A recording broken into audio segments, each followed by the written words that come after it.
Hello, everybody. This is Brian. This is another episode of Driving the Gig Economy. And, folks, I knew this was happening. I just needed to get the proof. I needed to look back at the last couple months, see where the numbers are heading. And here's what I came up with. Grubhub, Uber Eats, DoorDash. January through August. Here's my numbers. Let's look at Grubhub first. 1166 over the first 8 months of the year. September dropped to 11, October dropped to 1039, November dropping to 963. Now this number is skewed because I've turned down a lot of orders. I've been getting a ton of $4 to $6 orders that were 7 or 8 miles away that I have been turning down. Or that number, if I were to accept every order, that number would be a lot lower than 963. I'm really cherry picking now with Grubhub. Anything that's close to $9, I have been taking. I've taken some 8s, some 7s, not really going much below that unless it's really short mileage or it's getting me into a good area. But then we look at Uber Eats. This is even more disturbing. They were my bread and butter. January to August, 1671 average per deal. September, 1194, spiked a little bit in October back to 1311. Again, that's because it was a very low amount of orders I did in October. Uber Eats has been very slow, and I've been very selective. I've been getting a lot of $4 orders on Uber Eats that I have been turning down. November here, $6.75. That's a drop of almost $10 since August. And then we're going to finish with DoorDash here. $8.17 average. They were my low, my number 3 as far as food delivery. But as you can see now, they're getting pretty close to being number 1. I'm not complaining about DoorDash like I used to. They have basically stayed the same. The others have kind of raced to the bottom to try to, I don't know, Grubhub has a thing where they are claiming, that they will not be beat. They will be the cheapest. And that's how they're going to do it. They're going to not give the drivers any money. Uber Eats, same thing. Now, Grubhub, when they switched over in my area, it was a $9 minimum that they were offering on every order. It was never less than $9. And then sometime in September, that changed. And I started seeing 6s and 8s. Then I started seeing 4s. And it just kept going. And usually for much more mileage than miles. I mean, much more mileage than dollars.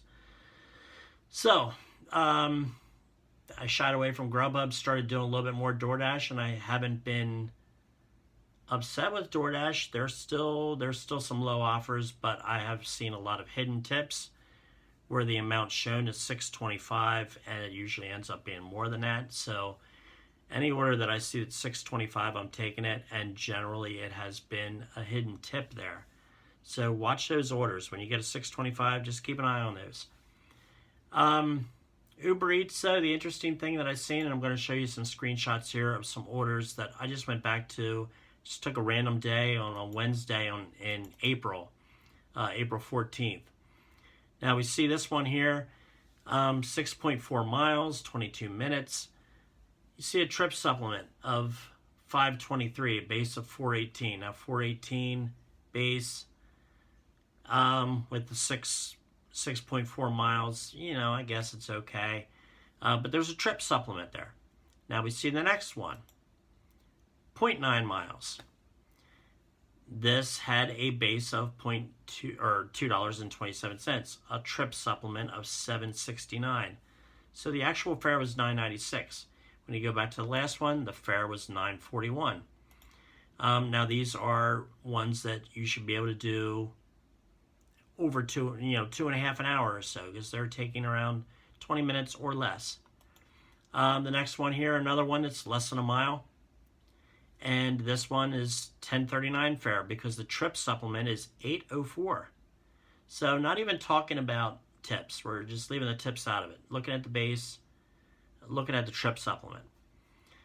We have another one here. This one also same day, 4.4 miles, a little bit longer. So the base was $3.43.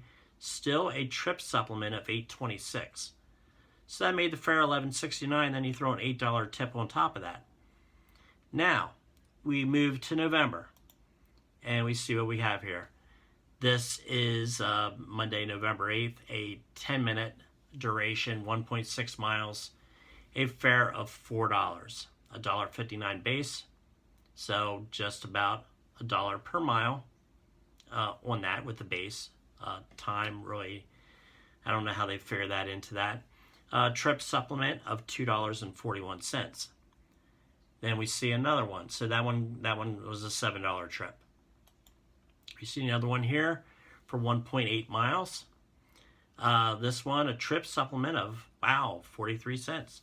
Now, we had a surge at this point, so it was an extra $1.49, but still the total fare was $3.58 for roughly a 14-minute duration trip there.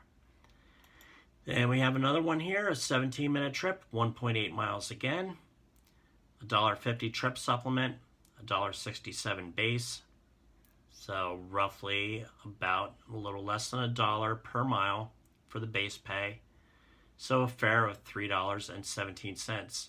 And hey, no tip on that one, so that was a $3.17 order. Now, still, I drive for Uber, obviously, too. Uber, the minimum, if I take somebody a block, if I pick somebody up and take them one block, it's $3.67. That is the minimum. That's their base minimum. They do not have, obviously, a base minimum on Uber Eats because this is, it's bad. So this is what happened with Uber Eats, and that's kind of why we see that drop, that it goes from $16.71 back January through August down to $6.75 now this month. So all I can say is race to the bottom, and they're making DoorDash look good in my area right now. Also, the amount of orders that we're seeing, not nearly like they were back in August or before. So it's a slowdown in business, and it's a lot of rejections. I've been turning down a lot of Uber Eats. I'm trying not to because on the Uber platform, I want to stay above 85%. It all runs together, so I have to, I don't get many Uber Eats, maybe 2 or 3 a week. That is it.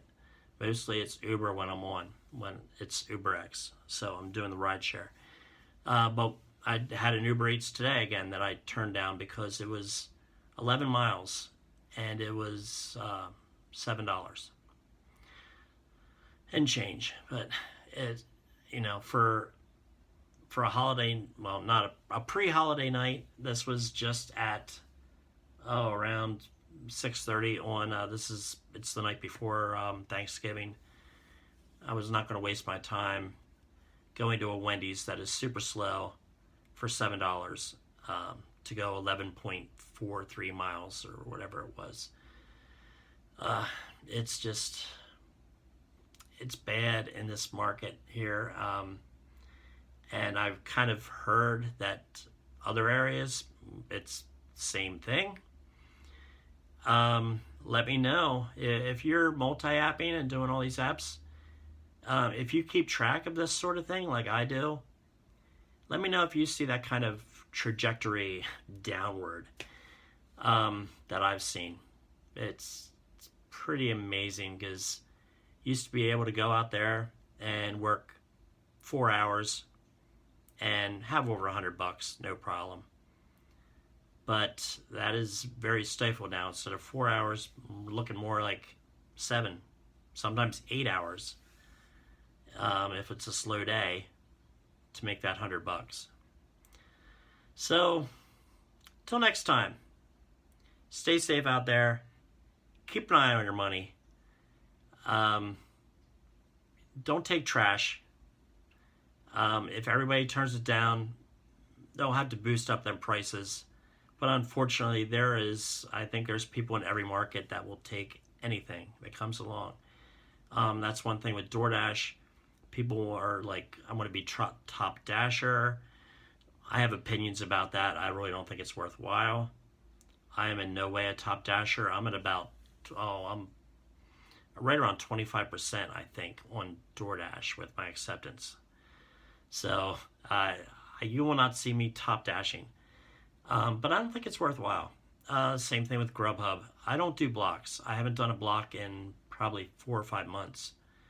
And I think I get the same orders as my wife that does do blocks. I don't think there's any correlation. Yeah, maybe when you're on a block you might get first dibs, but is it really a good offer? Or are you just going to turn it down? And most times when you're on a block, people are like, oh, I can't turn it down because I'm on a block. Because I want to try to get that mythical guarantee. I've done blocks for over a year. I did blocks a lot. Probably every week I would do blocks. I've never once got any guarantee money. I've always made over what the minimum was that they looked for, which is basically $20 for a 2-hour block. So you got to make $10 an hour. Never made less than that. So I've never seen any bonus. But till next time, stay safe out there. Have a happy Thanksgiving. Peace out.